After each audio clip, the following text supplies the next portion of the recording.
A historic speech by the Ukrainian president in Davos, the main points and the Kremlin's reaction, how the Kremlin commented on the visit of Trump's representatives to Moscow, and what it expects from the meeting in Abu Dhabi. My name is Albina Pidhirnyak, more news coming up. Volodymyr Zelenskyy met with Donald Trump in Davos ahead of time. Both sides described the meeting as good and productive.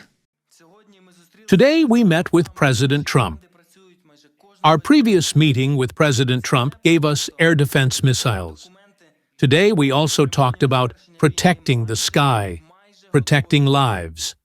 I hope that America will continue to be with us, and Europe needs to be strong, and Ukraine is ready to help with everything to guarantee peace and stability. The Ukrainian president said Ukrainians are living the same day again and again. He said Europe must know how to protect itself. The audience stood up and applauded. Слава Україні!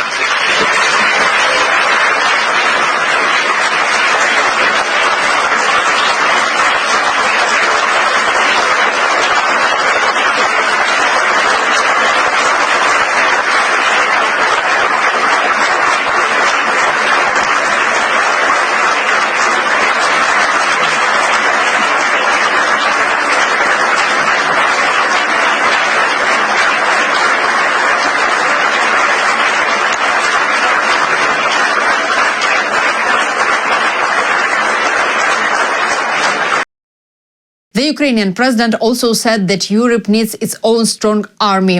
Ukraine could help with this, but Ukraine is not a NATO country. Europe needs a united armed force, forces that can really protect Europe.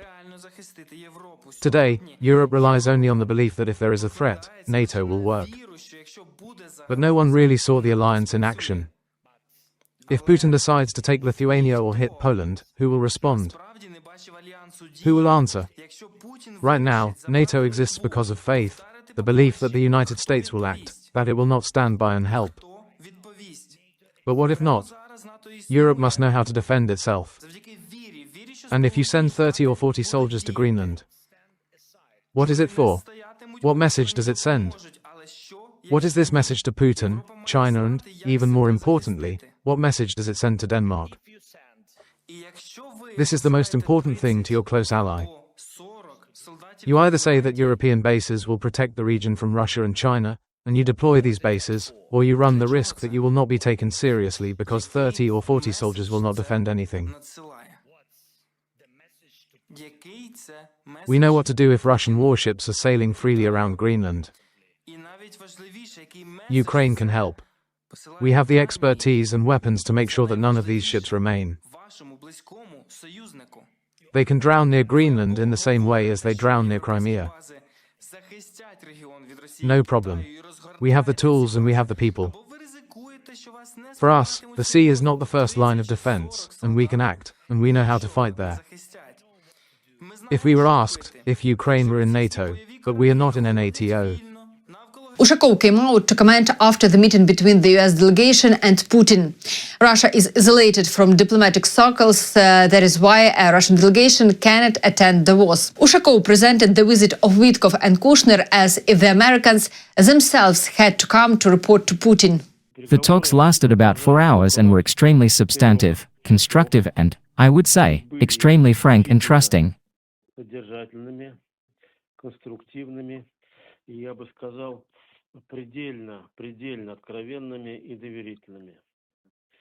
The interlocutors, as you know, came from Davos, where, literally before flying to Moscow, they participated in a series of events together with their President Donald Trump, including those related to the Ukrainian settlement.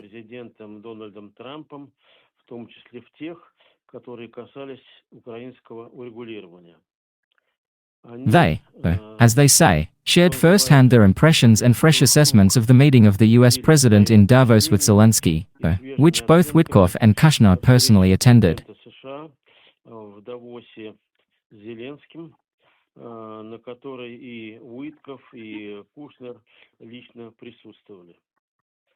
They also assessed other contacts that they had during December and January in Mar-a-Lago, in Florida, and in a number of European capitals.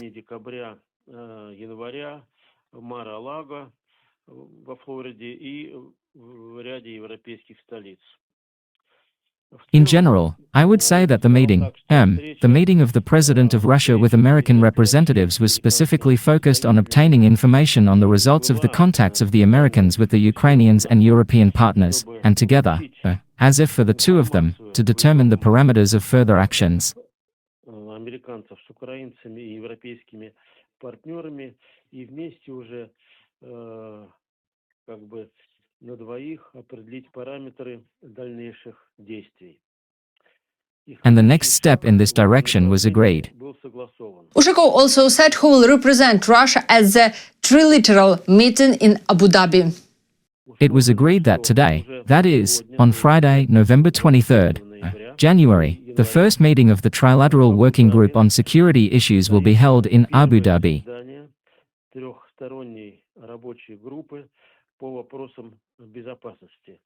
Trilateral Working Group, this means representatives of Russia, the United States and Ukraine.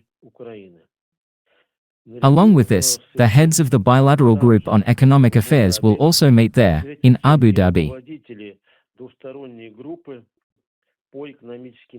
This is already a bilateral group, that is, Russia and the United States, Kirill Dmitriev and Steve Witkoff. A negotiating group on security issues has already been formed and will fly to the Emirates in the coming hours. It includes representatives of the leadership of the Ministry of Defense, headed by the head of the main directorate of the General Staff, Admiral Kostyukov. And, I will say that our delegation has just received specific instructions from the President of Russia, taking into account all the details of today's conversation with the Americans.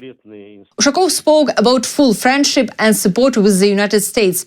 At the same time, he said Russia will not give up its demands, including those Putin presented to Trump in Anchorage. Meanwhile, Russia will continue bombing Ukraine. According to the formula agreed in Anchorage, one should not expect to achieve a long-term settlement.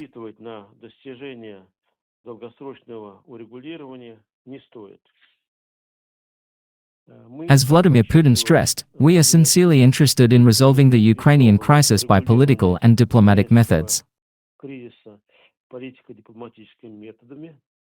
But until this is the case, Russia will continue to consistently achieve the goals set for the special military operation precisely on the battlefield, where the Russian armed forces have the strategic initiative.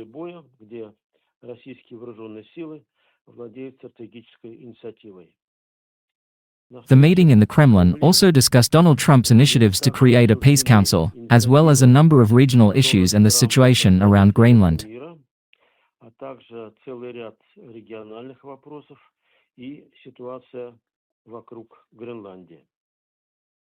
During the exchange of views on the Peace Council, we emphasized our readiness to send to the budget of this structure $1 billion from Russian assets frozen by the previous U.S. administration.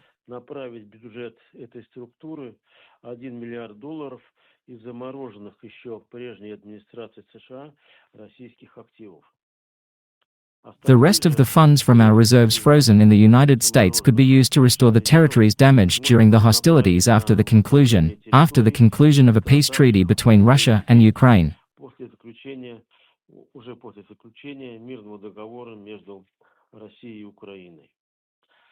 The discussion on this topic will continue in the Bilateral Economic Group. Peskov also commented on the so-called Anchorage formula that Russia is bringing to Abu Dhabi. Among other things, he said that Russia will continue to insist that Donbass should remain under its control.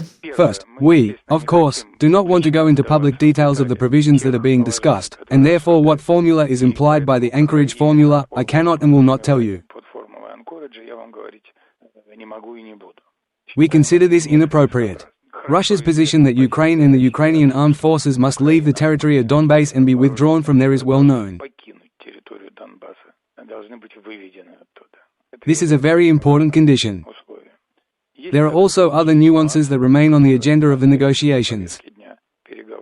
As for the money that was arrested in the United States, I will not name the exact amount either. I will say that this is a little less than $5 billion. You know, the President in his statement spoke about the decision to allocate $1 billion from these seized, illegally held assets in the United States to the Peace Council, so that this money could be spent through the Peace Council for humanitarian purposes in Palestine, for the Palestinians. чтобы эти деньги через Совет мира были потрачены для гуманитарных целей в Палестине, для палестинцев. This topic, by the way, was touched upon yesterday during Putin's talks with Mahmoud Abbas.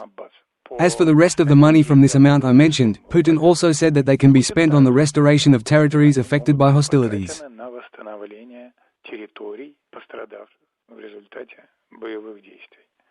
In this context, I can now say one thing. Territories that are located in the Donbas have indeed been significantly damaged during the hostilities. Thank you for watching this video right where you're watching us from. Stand with Ukraine. See you again.